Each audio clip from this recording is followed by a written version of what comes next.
ఇగో ఇట్లా మనం వదిలాలి. వదిలితే ఇవి వాటర్ చుట్టూ అక్కడక్కడ పోసుకుంటుంటే ఇట్లా మనకు పదను ఉంటుంది. ఎప్పటికీ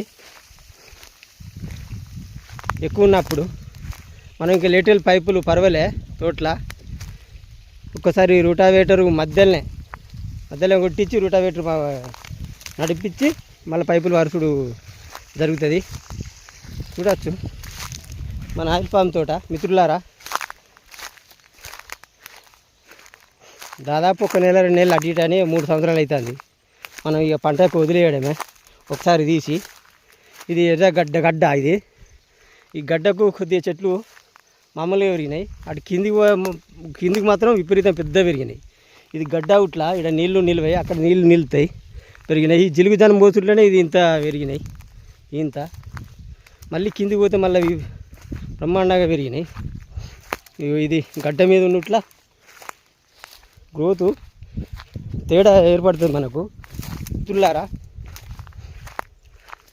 చూడవచ్చు. మనం కిందికి పోతే అట్లా చెట్లు బలంగా పెరిగినాయి.